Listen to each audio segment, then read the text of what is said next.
What is up, you guys? Welcome back to my channel, and if you're new here, just welcome. My name is Gemma Jade, but today we have some more listener encounters. I want to first thank everyone who has contributed your own encounters with the supernatural and or the paranormal for the past 3 volumes. Thank you guys so much, and it just means so much to me that you trust me to be able to share these things, because I know a lot of people don't even share these with those closest to them. So just thank you so much for that. We have another one today because I have so many coming in, and I want to say, Charles Zook, I don't know what I did with your encounters, so can you please just send them again to GemmaJadeParanormal@gmail.com? And anyone out there who has had experiences or encounters with the supernatural and or paranormal, if you'd like me to recount and retell them for you, I really would love to do that. Just send them to GemmaJadeParanormal@gmail.com, and I'll definitely put anything you send in my listener stories or listener encounters series on this channel. So if your encounter is not in this video, I'm sure it'll be in the next one or the next one. I'm getting so many of these, I could probably film 3 a week if I have the time. So I know they're coming out fast, but you guys seem to be enjoying them. So let's start. From Sirach, possible succubus encounter while dreaming. Hey Gemma, I listened to my encounter and was very happy with how it turned out. You articulated it well. So first off, I will leave all the juicy details out. I dreamed of gorgeous women in my bed, my room, my bed, my house. So I'm an average looking guy, and she would be in an elite league all her own. The exact picture of Aphrodite in my mind, to my taste.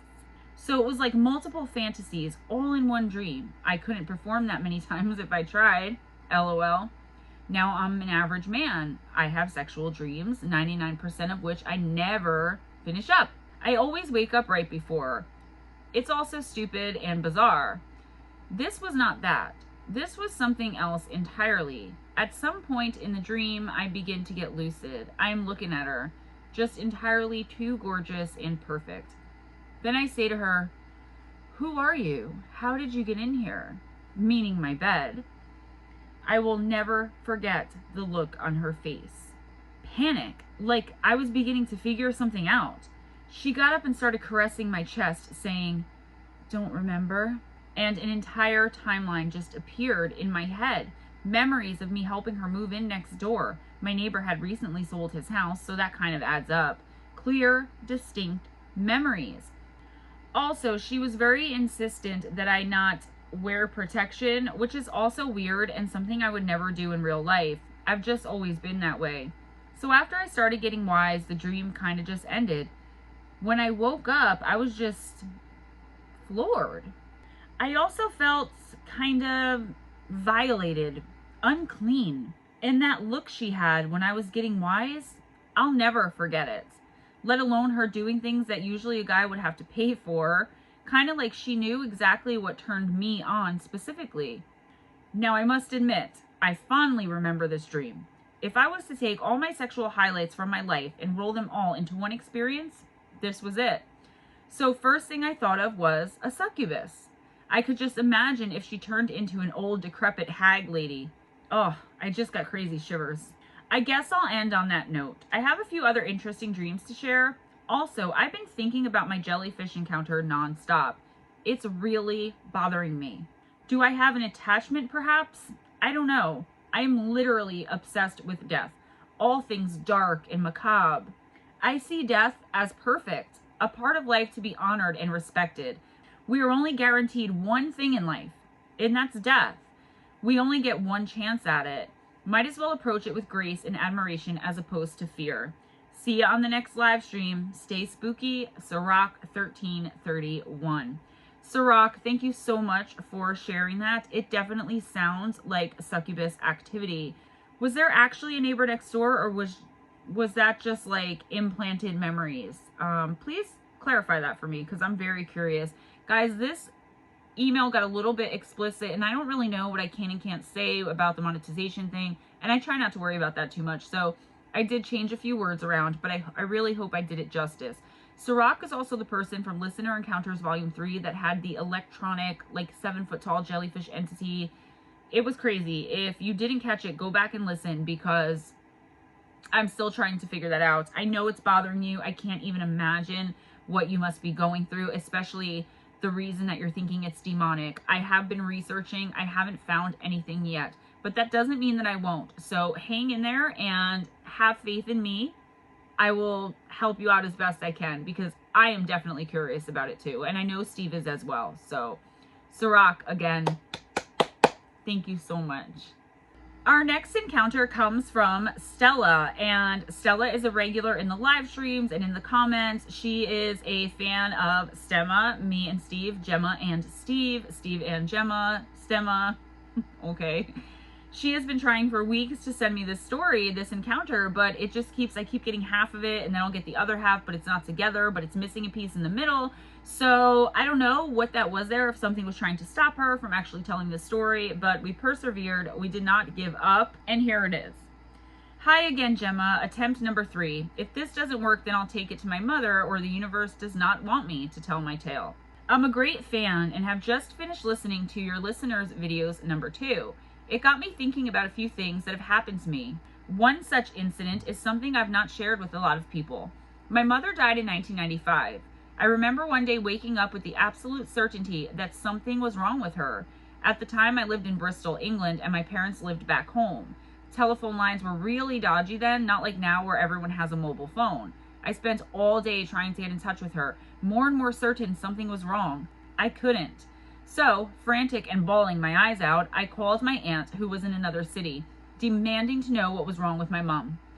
Everybody was practically swearing on a stack of Bibles that she was fine. I found out later that they didn't know anything was wrong either. I finally got hold of my mom the next day. She assured me she was fine. She lied.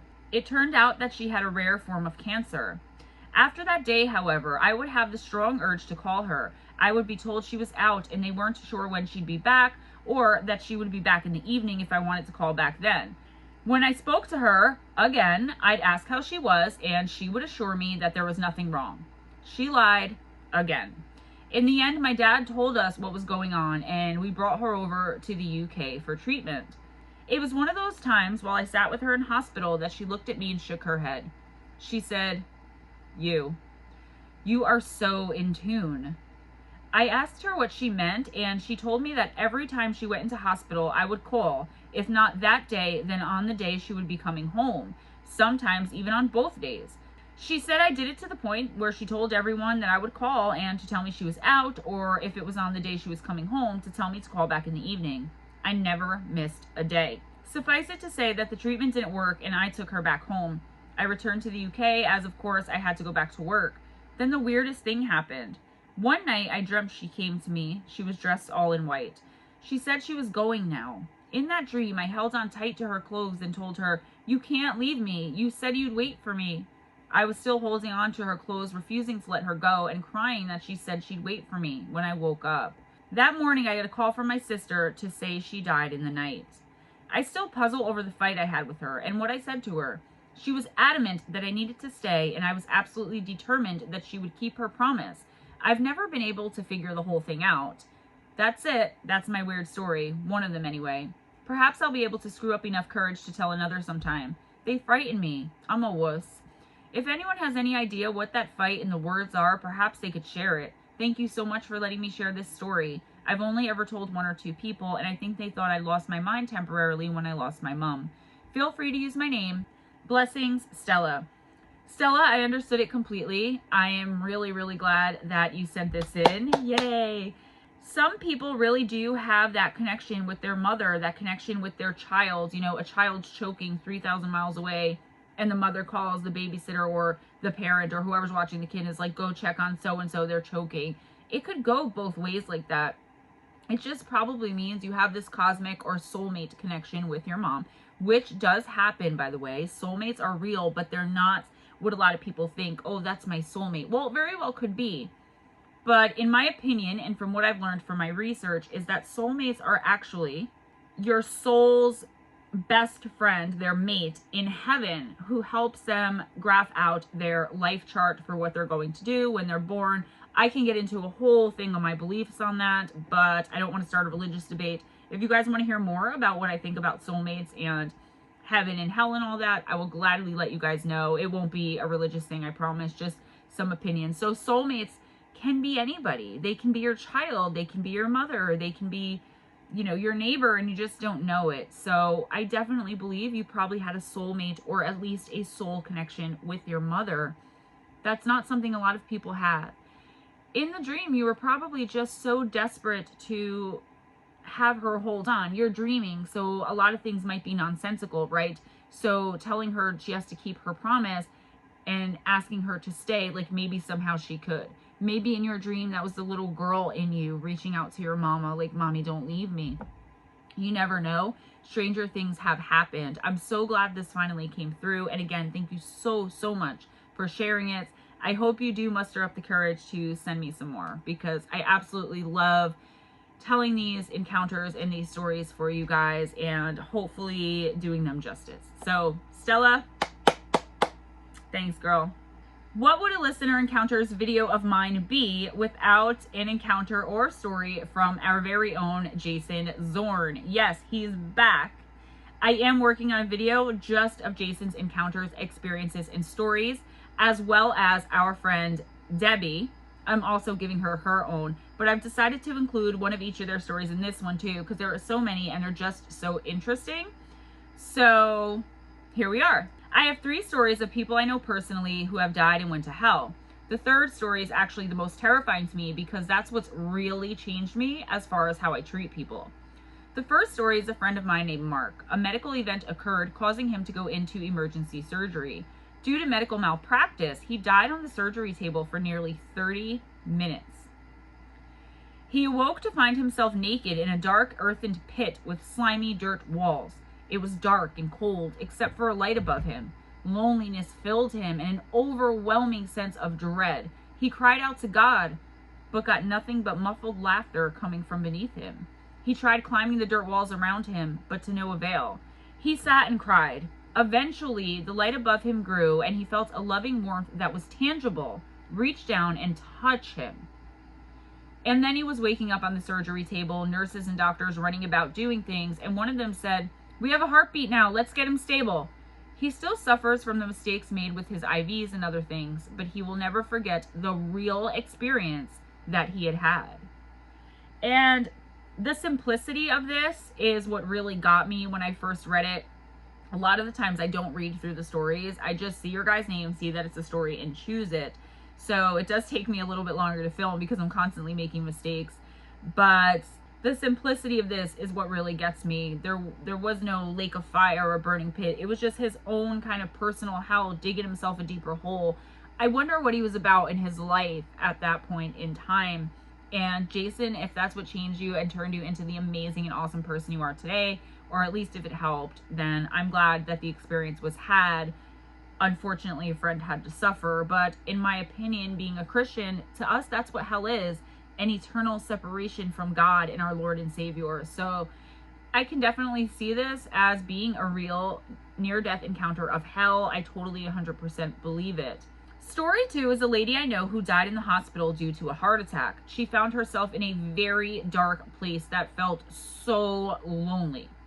Yet there were horrible creatures approaching her, and they were laughing and mocking her and reaching with twisted, clawed, gnarled hands and actually tearing her skin. "We're taking her," they hissed, and then she was revived by the doctors.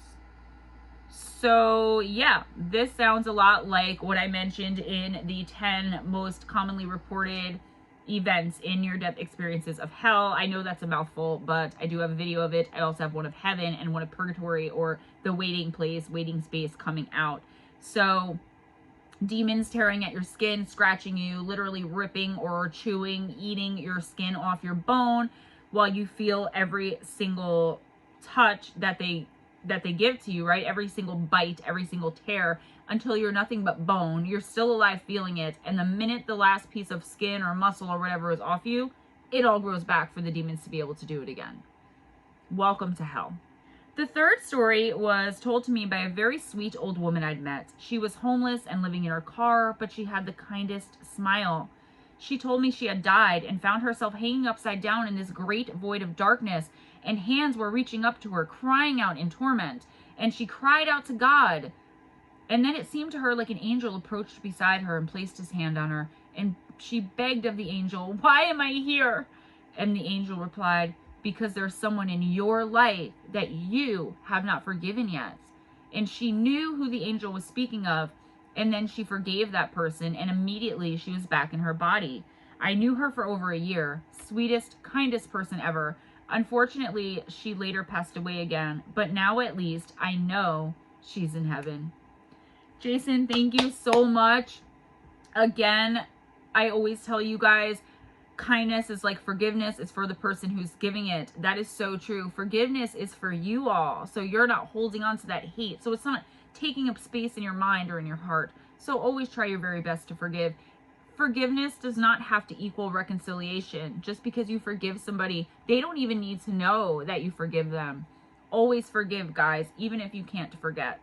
So I have another story from Jason Zorn. And Jason, this is the last one. Anything else that you send me from here on out, like the next 4 or 5, are going to go into your own video. And Debbie, same thing. Yours are next. So this one is called Ghost Light Road. Across the vast spans of southeast Texas is a place known as the Big Thicket. It's a very large national forest and the only place in the North American continent to be officially declared as jungle. A forest so thick one can barely see beyond 6 feet in front of you. Within the midst of the Big Thicket lies a 22-mile stretch of straight dirt road, locally called Ghost Light Road. It has an official name, but I can't remember it at the moment. It used to be a railroad track back in the late 1800s and early 1900s until the railroad eventually tore up the tracks and left only a dirt road in its wake. The story goes that a railroad worker who used to stand by the tracks at night with a lantern would let the train engineer know where to stop by swinging the lantern at night. Legend has it he was beheaded or something by some accident or another concerning the train. There are probably dozens of similar stories across America, but there on that dirt road in the middle of the Big Thicket at night remains another mystery. But there are so many weird stories about the Big Thicket in general. It's a huge Sasquatch hotspot. Dogmen, creatures of the stuff of nightmares. The Big Thicket is full of those tales. My brother had a creature sighting there while going down Ghost Light Road at night because he was stupidly trying to impress some girl he was with that night. Scared the crap out of both of them. He described the creature to me, and I still can't even explain what it was he said he saw. Jason, I think you're absolutely right. Almost every town in America has something like Ghost Light Road. It's kind of like a Lady in White story or something like that. Or every town has some kind of bridge in it. You know, at least every state, right? There's always myths and legends in a lot of small towns especially. And this one sounds really interesting. I'm from New Jersey. I'm in northern New Jersey. I'm originally from Passaic County, but I've since moved a few years ago. And we have something around here called Clinton Road. I think a lot of you guys, even people I know like in Ireland did videos. They came here to do videos on Clinton Road. So it's the same thing. And those stories always creep me out. As much as I think I'm so tough and like I want to go to these places, I'm such a wuss too, because once I get there, if it's nighttime, I'm like, just drive. Like there's no way I'm getting out of the car. There's no way whoever's driving is stopping the car. Like it's just not happening. So I remember going with my friend Mark, like I was having a really bad day, so I called him. He was my neighbor. I didn't really know him that well, but the first thing we ever did, he took me to dinner. I think we went to Houlihan's, but anyway, we were up near this place, Clinton Road, and it was nighttime, and I filmed the whole thing. I was so terrified and scared. He, of course, thought it was adorable. Those were his words, not mine. I thought it was infuriating because I was going to kill him. He kept going to stop the car and pull over to the side of the road. If you guys aren't familiar, look up the legend of Clinton Road in New Jersey. I think Steve and I have covered it. So Jason Zorn, thank you so very much. And the next time one of your stories are told or your encounters are told, it's going to be in your very own video, The Paranormal World of Jason Zorn. I think that'll bring in a lot of views. A lot of people love your stories. Our next story comes from Deb B, and it's a few little stories that she sent me. Deb, if you can send me like a few stories that are just a little bit longer, I would also like to give you your own video. It'll be The Paranormal World of Miss Deb B or Debbie, because you said to refer to you as Deb B or Debbie, but it's kind of both the same thing. So I might switch back and forth. Either way, I'm speaking of Debbie, who was also in the last volume, volume 3 of Listener Encounters. And here we go. Hi, Deb B here with several stories I hope you enjoy. Each one is true. These are short experiences. Then, on another occasion, myself and some neighboring boys had gotten off at our bus stop, and Den brother was teasing me about predicting things. And he asked me what I saw about him. I looked at him for a minute and told him he was going to step in a hole and break his arm. 3 weeks later, he stepped into a rabbit hole, fell, and broke his arm. There was another occasion that's sad. It was the end of the school year, and as we were exiting the bus, we thanked the driver. He wished us well and to have a good summer, and he'd see us in the fall, and closed the doors and drove off. I turned to my neighbor and told him we wouldn't see that driver in the fall because he was going to have a heart attack and not make it. Come fall, we had a new driver. Our other driver had suffered a heart attack and died. Got more stories. Going to take a short intermission. Deb, thank you so much. I do have the other ones. Just send me a few more if you can make them a little longer. If not, that's fine. A collection of shorts would be just as good. It just might take me a little longer to get them out. Guys, that's all I have for you today. Thank you so much. I appreciate everyone who sent in your encounters. Charles Zook, I'm going to try to get in touch with you. I cannot find what I did with your encounter. It's like not anywhere. So if you can please email it to me, because it was a really good one and I was really looking forward to telling it in this edition. But I'll be filming more next Sunday, so it'll just be in the next one. I love you guys so much. Please give this video a big thumbs up, not just if you enjoyed spending time with me and hanging out with me, but also for the people who came forward, sent their encounters in, and who were so brave to do so. Please remember, and I know I don't have to say this because I haven't had any issues yet, to be respectful in the comments of other people and their feelings, their experiences. You know, our experiences shape who we are, and whether you believe or you don't believe, it's very brave to put yourself out there like that. Guys, do me a big favor and check out the description box. There will be links there to my 3 live streams that I do every week. Sunday night Fireside Chat, that's with STEMMA, me and Steve Stockton, from 7 to 8 p.m. Eastern Time on missing persons and mysteries. Wednesday night, STEMMA again, myself and Steve Stockton, my partner in true crime and real evil, on Zombified's channel from 8 to 9 p.m. Eastern Time. And Friday night's Campfire Stories with myself and Steve, again on Missing Persons and Mysteries, from 7 to 8 p.m. Eastern Time, United States. I don't know how time zones work, if there even are any in other countries, guys. Geography and all that kind of stuff, that's not geography, is not my thing. I showed this in the live stream, but for those of you who didn't see it, I got this on the boardwalk last week, and it says, always choose kind. I think I might put it over here. I'm not sure because my head's kind of blocking it. Let me know what you think. That's my jam. Be kind to each other, guys. It doesn't cost anything, and it'll actually make you feel really good. Kindness is like forgiveness. It's for the person giving it. Smile at a stranger. Have your best day. Have your best night. And I will see you guys next time. Keep those stories coming in, and I'll see you in the comments. Mwah. Bye-bye.